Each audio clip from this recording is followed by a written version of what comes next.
بسم اللہ الرحمن الرحیم قل هو اللہ احد اللہ الصمد لم یلد ولم یولد ولم یکن له کفوا احد آمنت باللہ صدق اللہ مولانا العظیم وصدق رسوله النبی الکریم ونحن على ذلك من الشاهدين والشاكرين والحمد لله رب العالمين۔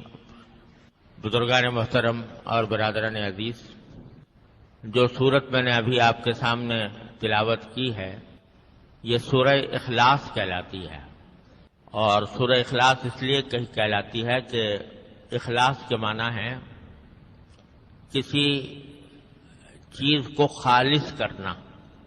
تو اس مبارک صورت میں اللہ تبارک و تعالی کی عبادت کو خالص کرنا مقصود ہے، کہ عبادت صرف اللہ کے لیے ہو، خالص اللہ کے لیے ہو، اس کے ساتھ کوئی ملاوٹ نہ ہو، اس لیے اس کو سورۃ الاخلاص کہتے ہیں۔ اور اس کا شان نزول یہ ہے کہ جب اللہ تبارک و تعالیٰ کے حکم سے نبی کریم سرور دو عالم صلی اللہ علیہ وسلم نے مکہ مکرمہ میں توحید کی دعوت کا آغاز کیا۔ آپ جانتے ہیں کہ اس وقت مکہ مکرمہ ہی کیا بلکہ پورے عرب میں، بلکہ پوری دنیا میں بت پرستی کا بڑا زبردست رواج تھا۔ لوگ اپنے ہاتھوں سے بت بناتے اور ان کو پوجتے تھے، ان کو اپنا مشکل کشا، حاجت روا، کارساز سمجھتے تھے۔ کسی بت کے بارے میں سمجھتے تھے کہ یہ ہمیں رزق دیتا ہے، کسی بت کے بارے میں سمجھتے تھے کہ یہ ہمیں ہماری صحت دیتا ہے، شفا دیتا ہے، کسی بت کے بارے میں سمجھتے تھے کہ یہ ہمیں اولاد دیتا ہے۔ تو بہت سارے خداؤں کو، اپنے من گھڑت خداؤں کو معبود بنایا ہوا تھا اور انہی کی عبادت کرتے تھے۔ اللہ تبارک و تعالیٰ کے حکم سے جب نبی کریم سرور دو عالم صلی اللہ علیہ وسلم نے توحید کی دعوت کا آغاز کیا تو لوگوں کو یہ سمجھانے کی کوشش کی کہ ارے بھائی، یہ تو بت تم نے خود اپنے ہاتھوں سے بنائے ہیں، یہ کیسے تمہاری مشکل دور کر سکتے ہیں، کیسے تمہاری حاجتیں پوری کر سکتے ہیں؟ حاجتیں تو وہی پوری کر سکتا ہے جس نے اس پوری کائنات کو پیدا کیا ہے، جو تمہارا بھی خالق ہے، تمہارے آباء و اجداد کا بھی خالق تھا، جو آسمان و زمین اور پہاڑ اور دریا اور ہوائیں اور موسم سب اسی کے پیدا کیے ہوئے ہیں۔ تو عبادت اسی کی کرنی چاہیے، کسی اور کی نہیں۔ لا الہ الا اللہ کے معنی یہی ہے، اللہ کے سوا کوئی بھی عبادت کے لائق نہیں۔ یہ دعوت آپ نے پیش کی تو بعض جاہل قسم کے مشرکوں نے اس کے جواب میں رسول کریم صلی اللہ علیہ وسلم سے پوچھا کہ اللہ میاں کس چیز کے بنے ہوئے ہیں؟ وہ کس مادے سے بنے ہوئے ہیں؟ وہ سونے کے بنے ہوئے ہیں، چاندی کے بنے ہوئے ہیں، لوہے کے بنے ہوئے ہیں، کہیں چیز کے بنے ہوئے ہیں؟ کیونکہ دماغ میں خداؤں کا تصور تو وہی بتوں جیسا تھا نا، کہ کوئی بت پتھر کا بنا ہوا ہے، کوئی پیتل کا بنا ہوا ہے، کوئی لوہے کا بنا ہوا ہے۔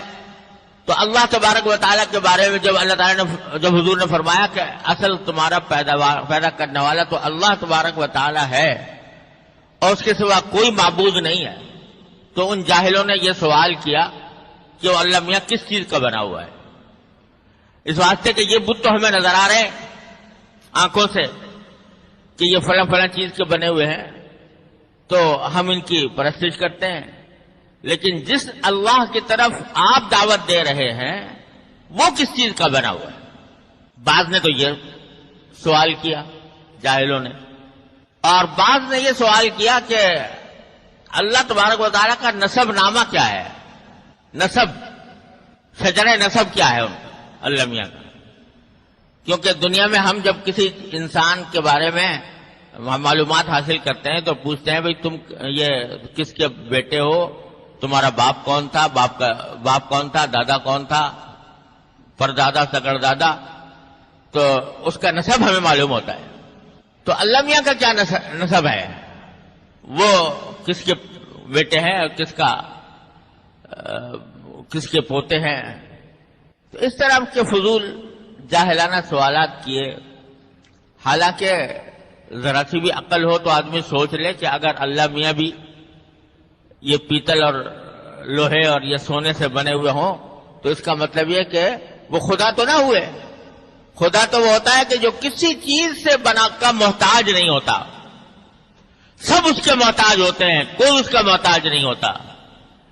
تو اگر سونے کے بنے ہوئے ہوتے تو اس کا مطلب ہے کہ سونا پہلے وجود میں آیا اور اللہ میاں بعد میں وجود میں آئے, اور سونے کو کسی نے ڈھال کے معاذ اللہ تعالیٰ کی شکل میں بنا دیا تو اللہ تعالیٰ وجود میں آ گئے. یہ معمولی سی سمجھ والا آدمی بھی سمجھ سکتا تھا, لیکن ایسے ہی فضول سوالات ان لوگوں نے کیے تو اس پر یہ سورہ اخلاص نازل ہوئی, جس میں بڑے ہی عجیب انداز میں اللہ تبارک و تعالیٰ کی صفات بیان فرمائی گئی.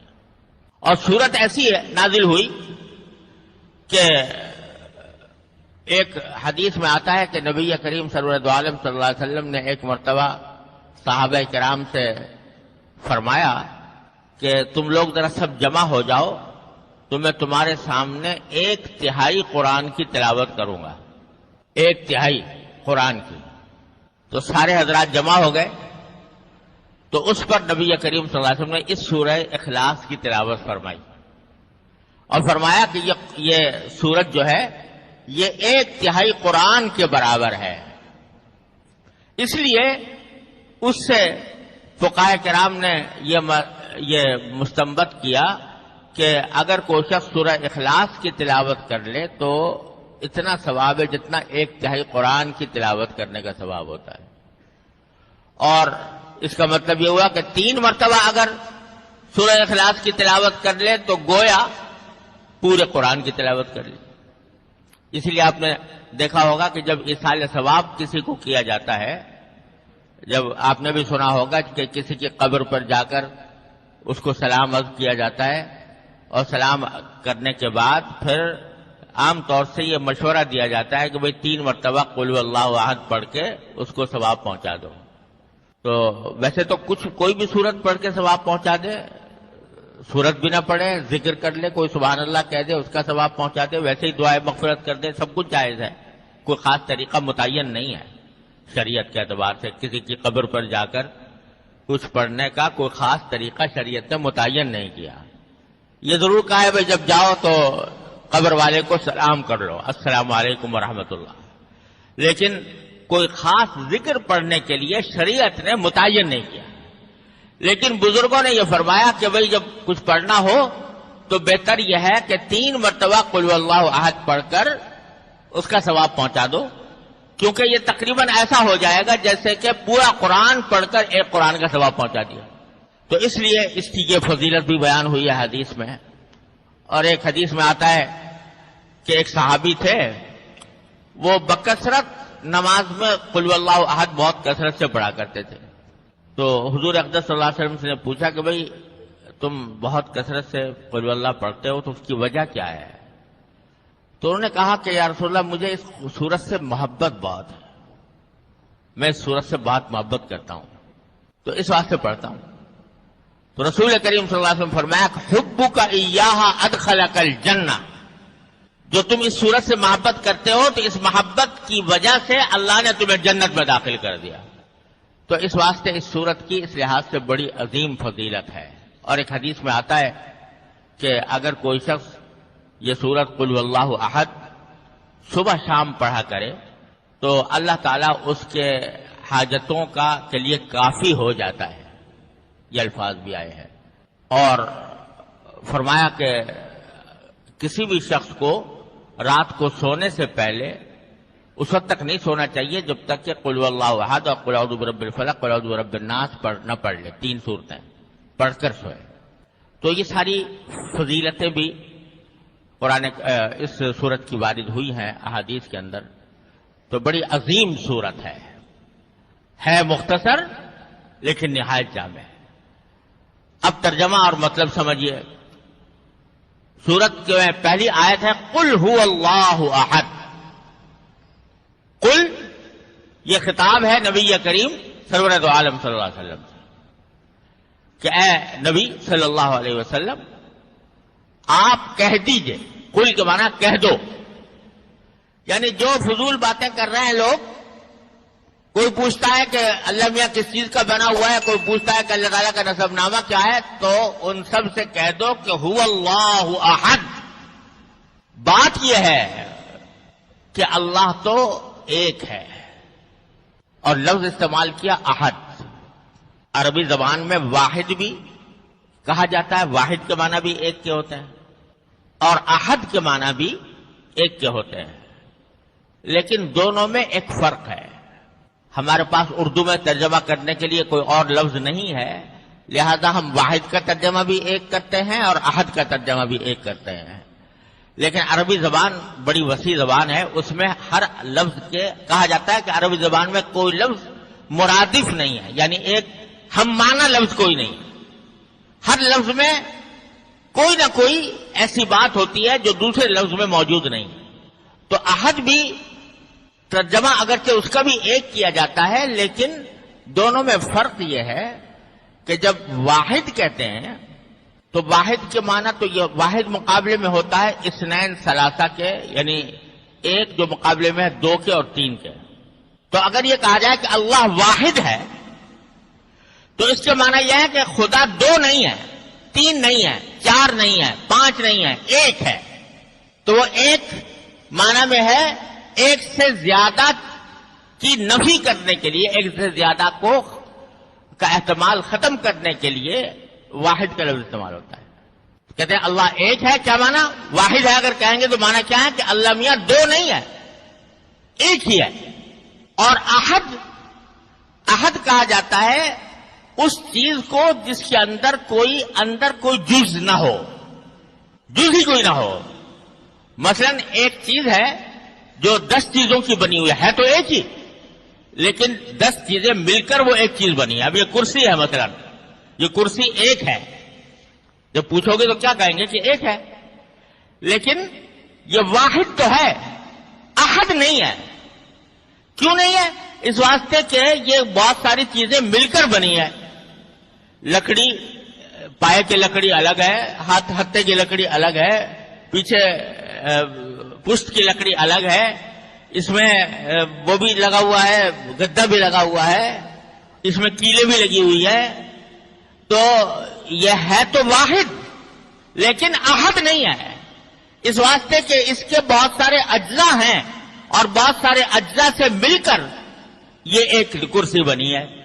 تو جب اردو میں ہم کہیں گے تو ایک ہی کہیں گے نا، لیکن عربی زبان میں ہم اس کو واحد تو کہہ سکتے ہیں لیکن احد نہیں کہہ سکتے. احد اس لیے نہیں کہہ سکتے کہ اس کے بہت سارے اجزاء ہیں. احد اس کو کہیں گے جس کا کوئی جزئی نہیں سرے سے، وہ کسی چیز سے مل کر نہیں بنا، اس کے کوئی اجزاء ترکیبی نہیں ہے، اس کے کوئی انگریڈینٹس نہیں ہے، اس کے کوئی عناصر نہیں ہے جس سے مل کر وہ بنا ہو. تو هو اللہ احد، بات یہ ہے کہ اللہ تو احد ہے. کیا مانا؟ کہ وہ تو کسی چیز سے نہیں بنا، اس کے کوئی اجزاء نہیں ہے. یہ جو تم کہہ رہے ہو کہ سونے سے بنا ہوا ہے یا لوہے سے یا پیتل سے یا کس چیز سے، تو اس کا کوئی جز نہیں، اس کا کوئی مادہ نہیں. وہ تو ایک ایسی ذات ہے جو سارے مادوں کی خالق ہے.